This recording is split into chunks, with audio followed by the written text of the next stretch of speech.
Hello everybody, welcome to the Wonky Angle, where I talk about electronic music, both new and old. And today I'm talking about the not really that new anymore album from Patricia Taxxon, called Wax Under Wolcnum. Alright, here we go, covering a project back from the end of January. Late again, not even the most recent project she's put out. But whatever, been busy with a lot of stuff outside of this channel lately. Never got around to covering this, and then got motivated to actually write it out after her excellent video on the Marble Blast franchise she just dropped. Check that out if you haven't yet. So, yeah, I think I cover Patricia Taxxon regularly enough that most people watching should be familiar with her work already to some extent. This will mark my 9th proper video on her, and I have a playlist of all my previous reviews of her albums linked in the description.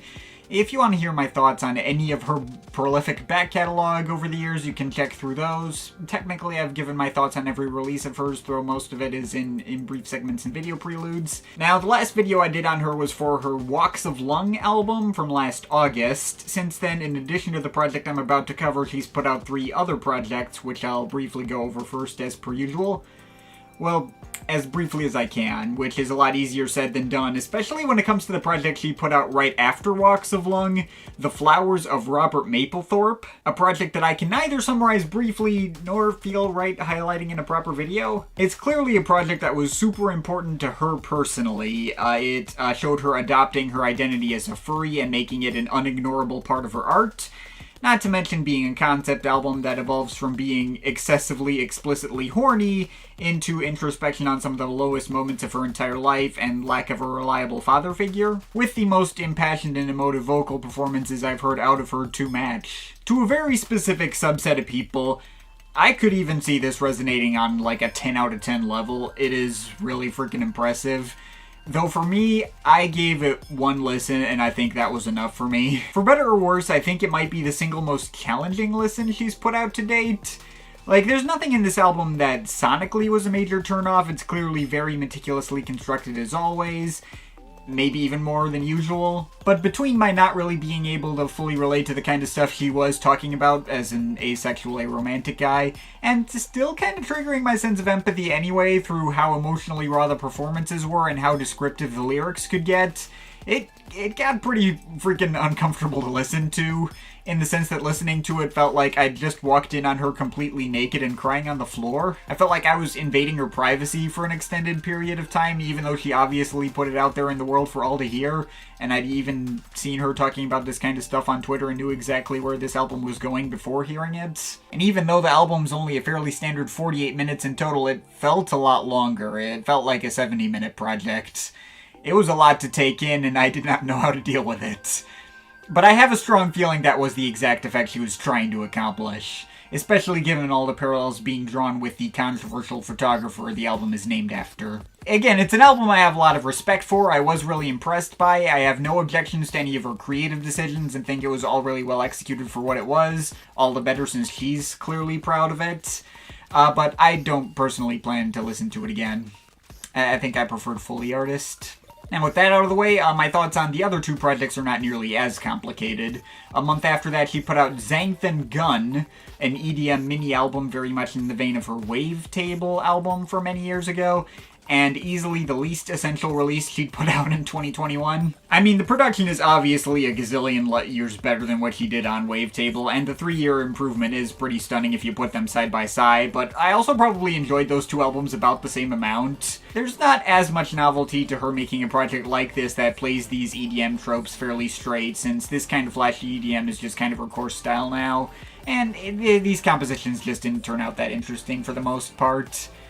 Except for the track Night Physician, that track was great, but the rest I could take or leave. And then after the album I'll actually be reviewing here, in mid-February she put out an album called Gloria, which was an extremely Sophie-inspired bubblegum bass kind of release that I keep wanting to call Beauty, even though that's a different project. I thought it was fine. My thoughts on this are pretty similar to my thoughts on Fresh Tapes 2, in that I can totally see the appeal for other people, it'll have its audience, but I need to be in a really specific mood to get into this kind of stuff. And on a personal level, I don't really see myself keeping it around. Still liked it more than Arca's attempts at recreating Sophie's style, though. But yeah, now with all those tangents out of the way, that brings us to the album I'm actually centering this video on, Wax Under Wolcnum, which came out the month before that, and seems to have been underperforming a little in comparison with some of her other more recent projects and starting to go a bit more overlooked. Which is a real shame, because this is probably my personal favorite project she's put out since Das Triadische Ballett. It is a pretty weird project that's not easy to succinctly describe. Ostensibly, this is an IDM album, above all else. That mixes some Oudeker-influenced material with some experimental hip-hop, still retaining some more melodic and popular elements throughout as well. I kinda see this as a culmination of her various attempts at making a straight IDM project, as seen with albums like Jivascula and Yes And, combined with some of the random ideas on Walks of Lung. Her IDM projects in the past paradoxically never did much for me. Very technically impressive, but texturally running together a bit too much, not feeling distinct enough from a sonic perspective to really stick with me. Yes And is a solid album, but I can only remember 3 of the 9 tracks on there, and the rest just felt like the generic idea of Patricia Taxxon making IDM.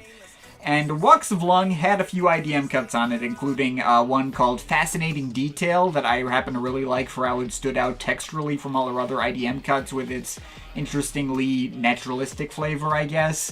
As well as a bunch of random vocal tracks, including one called Mystic Folk that had a bunch of non-binary rappers on it and went pretty hard, but also had pretty shitpost-ish edgelord lyrics that I couldn't fully take seriously. Like, as I mentioned in my review of Walks of Lung, that kind of felt like a random collection of ideas that didn't make the cut for other albums of hers and didn't really come together as a complete whole. But Wax Under Wolcnum feels like it delivers on the missed potential of those 2 projects, showcasing the strengths of both but the weaknesses of neither. It may initially seem like a weird fit to have 3 tracks with fairly straightforward rap and sung vocal performances in the same vein as Mystic Folk, albeit not played for a joke, on the same album as 4 other instrumental cuts that are way more abstract, meandering, and free-flowing. But not only do they oddly have a similar enough style of instrumental to still complement each other, she makes the smart move of making the vocal tracks the even-numbered cuts and the instrumentals the odd-numbered cuts, preventing the album from ever feeling too fragmented or running together, and just hitting that right balance of variety and cohesion. Of the 7 tracks here, none of them feel like a skip or even a weak point. I suppose none of the vocal tracks are major favorites, they all needed to grow on me, though I do quite like all of them. Pantyhose was my least favorite on here when I first heard the album, as I wasn't as crazy about the vocals, and I thought Patricia's chorus didn't make for all that great a payoff to what the rest of the track was building up. But I did warm up to all of it, and I'd probably mark it as the catchiest of all the tracks here.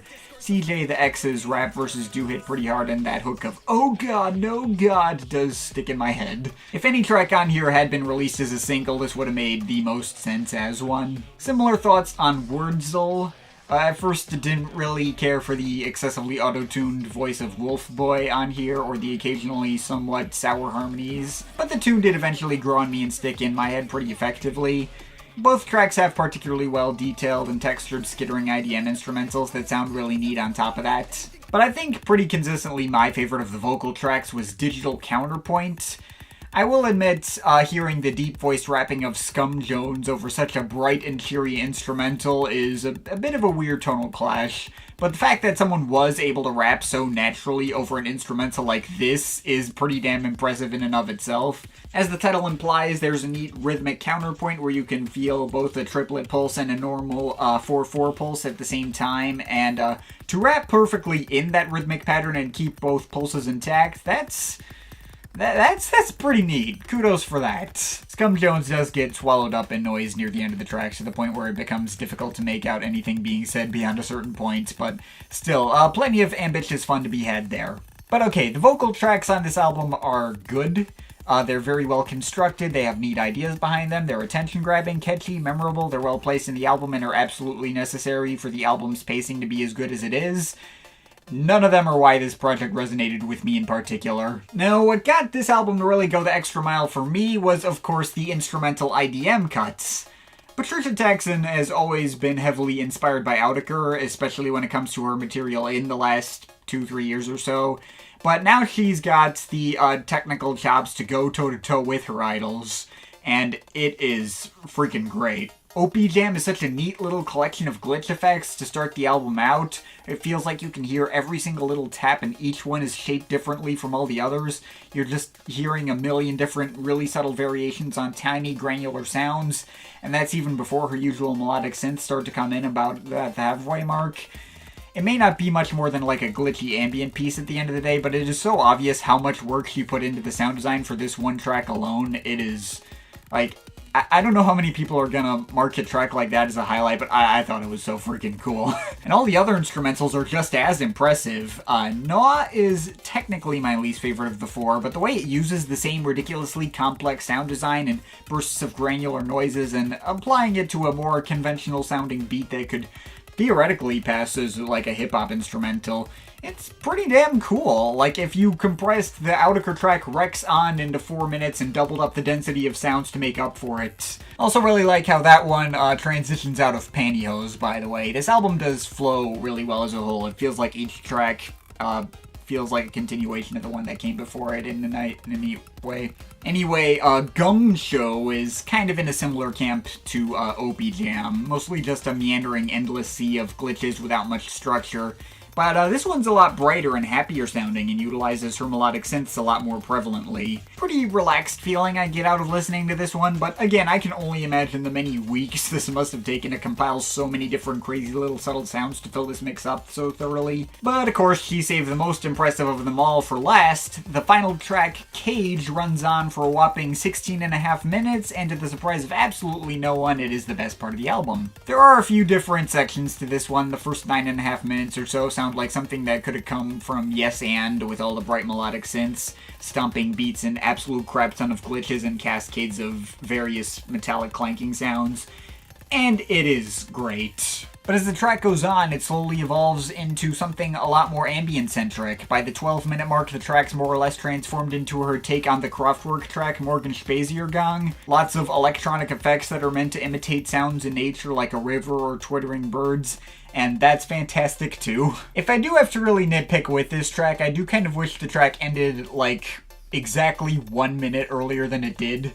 The final 60 seconds or so of this track is just a bunch of meandering glitch noises that aren't quite as varied or interesting as all the crazy sound design she's explored previously in the album. It kind of reminds me of how Outica ended their Chiastic Slide album with the track Nuane, another epic length track that stretches on for over 13 minutes, but stretched out its outro of barren glitch noises a bit too long for its own good, and really should have stopped like 2 minutes earlier than it did. But still, that's just a nitpick. Otherwise, this track pretty much entirely lived up to how hyped I was to hear a 16-minute Patricia Taxxon IDM track. I think pretty handily stands up as her best abstract IDM track to date, and possibly even beating out Birdsong from Pixenbit. It is excellent. And yeah, that's everything on Wax under Wolcnum. There are other projects of hers I do have a stronger emotional connection to than this. A lot of my enjoyment of this thing does come from how impressed I am by her technical prowess and how high effort the sound design is. I more or less had all my feelings on this thing pinned down by second listen. It hasn't grown on me since. But at the same time, I've probably listened to this album like 5 times so far, and it hasn't gotten diminishing returns with repeat visits either. I have listened to this project while having a crap day at work, and the hook of "Oh God, no God," while fitting for that moment, may have slightly exacerbated my mood, but even that didn't actually translate to the album shrinking on me. I guess we'll see how frequently I end up feeling the urge to come back to this one throughout the year. I'm not sure if it'll end up as like a year-end list contender, but I can definitively say this one is a keeper for me. I think it's one of her most consistent and replayable projects in quite a while. Again, it's probably my personal favorite project she's put out since Triade Ballet. Every time I think she's hit the ceiling in terms of her technical production skills, she just keeps one-upping herself and taking it yet another step further. And after years of thinking a straight IDM project like this from her could be great, yet not clicking with most of her actual attempts within the genre, I'm really happy we got one that finally got there and did click with me on the level that I wanted it to. If you've let this one go under the radar, maybe remedy that when you get the chance, especially if you have enjoyed any of her other IDM material in the past. It's a bit of a weird one, but I thought it was really freaking good and deserves to be given an extra chance. Check it out. I'm overall feeling a solid 8 out of 10 on this one. But of course, this is just my opinion. You can feel free to disagree with it, but I'd like to hear your thoughts, so leave the comments in the comment thing down there. Shout out to my Patreon supporters, they're awesome people. You want to add yourself that list, link to my Patreon is in the description. But yeah, that's pretty much it. That's all for today. See you next time.